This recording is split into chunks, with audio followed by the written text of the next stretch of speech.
भगवान रुद्र के ब्रह्मा जी के मुख से प्रकट होने का रहस्य, रुद्र के महामहिम स्वरूप का वर्णन, उनके द्वारा रुद्र गणों की सृष्टि तथा ब्रह्मा जी के रोकने से उनका सृष्टि से वितरित। ऋषि बोले, प्रभु आपके चतुर्मुख ब्रह्मा के मुख से परमात्मा रुद्रदेव की सृष्टि बताई है। इस विषय में हमको संशय होता है, जो प्रलय काल में कुपित होकर ब्रह्मा विष्णु और अग्नि सहित समस्त लोक का संहार कर डालते हैं, जिन्हें ब्रह्मा और विष्णु भय से प्रणाम करते हैं। जिन लोक संहारकारी महेश्वर के वश में दोनों सदा ही रहते हैं, जिन महादेव जी ने पूर्व काल में ब्रह्मा और विष्णु को अपने शरीर से प्रकट किया था, जो प्रभु सदा ही उन दोनों के योग क्षेम का निर्वाह करने वाले हैं, वे आदि देव पुरातन पुरुष भगवान रुद्र अव्यक्त जन्मा ब्रह्मा के पुत्र कैसे हो गए। तात भगवान ब्रह्मा ने मुनियों से जैसी बात बताई थी वह सब आप ठीक ठीक कहिए। भगवान शिव के उत्तम यश का श्रवण करने के लिए हमारे हृदय में बड़ी ही उत्सुकता है, श्रद्धा है। वायु देवता ने कहा, ब्राह्मणों, तुम लोग जिज्ञासा में कुशल हो, अतः तुमने यह बहुत ही उचित प्रश्न किया है। मैंने भी पूर्व काल में पिता महाब्रह्मा जी के समक्ष यही प्रश्न रखा था। उसके उत्तर में पिता महा ने मुझसे जो कुछ कहा था वही मैं तुम्हें बताऊंगा। जैसे रुद्रदेव उत्पन्न हुए और फिर जिस प्रकार ब्रह्मा और विष्णु की परस्पर उत्पत्ति हुई, वह सब विषय सुना रहा हूँ। ब्रह्मा विष्णु और रुद्र तीनों ही कारण आत्मा हैं। वे क्रमशः चराचर जगत की सृष्टि,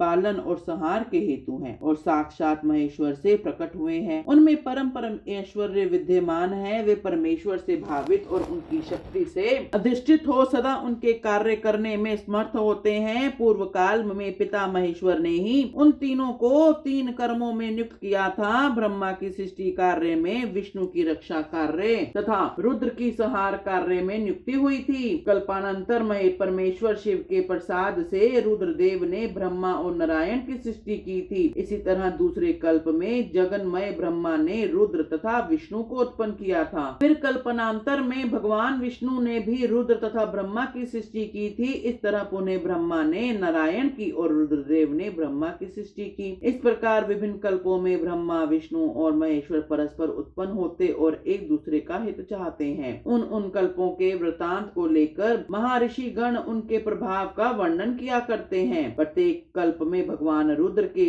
आविर्भाव का जो कारण है उसे बता रहा हूँ। उन्हीं के प्रादुर्भाव से ब्रह्मा जी की सृष्टि का प्रवाह अवच्छिन्नित रूप से चलता रहता है। ब्रह्मांड से उत्पन्न होने वाले ब्रह्मा प्रत्येक कल्प में प्रजा की सृष्टि करके प्राणियों की वृद्धि न होने से जब अत्यंत दुखी हो मूर्छित हो जाते हैं, तब उनके दुख की शांति और प्रजा वर्ग की वृद्धि के लिए उन कल्पों में रुद्रगण के स्वामी काल स्वरूप नील लोहित महेश्वर रुद्र अपने कारणभूत परमेश्वर की आज्ञा से ब्रह्मा जी के पुत्र होकर उन पर अनुग्रह करते हैं। वे ही तेजो राशि, अनामय, अनादि, अनंत, घाता, भूत संहारक और सर्वव्यापी भगवान ईश परम ऐश्वर्य से संयुक्त परमेश्वर से भावित और सदा उन्हीं की शक्ति से अधिष्ठित हो, उन्हीं के चिन्ह धारण करते हैं, उन्हीं के नाम से प्रसिद्ध हो, उन्हीं के समान रूप धारण कर उनके कार्य करने में समर्थ होते हैं। इनका सारा व्यवहार उन्हीं परमेश्वर के समान होता है। ये उनकी आज्ञा के पालक हैं। सहस्त्रों सूर्यों के समान उनका तेज है। वे अर्धचंद्र को आभूषण के रूप में धारण करते हैं और उनके हार, बाजूबंद और कपड़े और कड़े सर्पमय हैं। वे मूंज की मेखला धारण करते हैं। जलंधर, वृंच और इंद्र उनकी सेवा में खड़े रहते हैं तथा हाथ में कपाल खंड उनकी शोभा बढ़ाता है। गंगा की ऊंची तरंगों से उनका पिंगल वर्ण वाले केश और मुख भीगे रहते हैं। उनके कमनीय कैलाश पर्वत के विभिन्न प्रांत टूटी हुई दाड़व वाले सिंह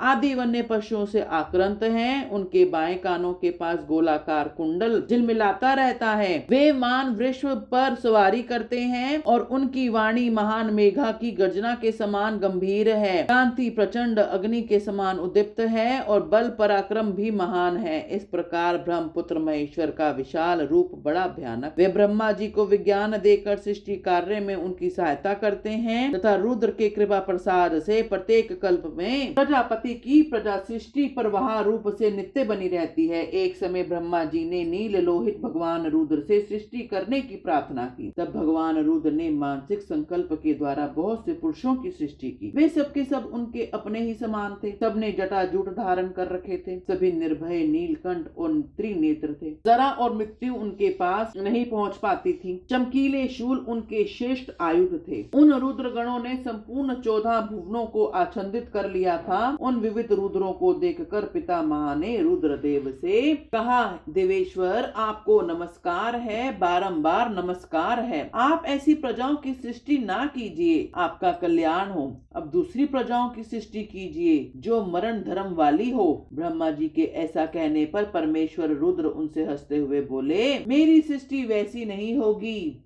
अशुभ प्रजाओं की सृष्टि तुम ही करो। ब्रह्मा जी से ऐसा कहकर संपूर्ण भूतों के स्वामी भगवान रुद्र उन रुद्र गणों के साथ प्रजा की सृष्टि के कार्य से निवृत्त हो गए। बोलो हर हर महादेव। ओम नमो शिवाय। बोलो हरि ओम नमो शिवाय। शिव दर्शन को आए, बोलो हरि ओम नमो शिवाय।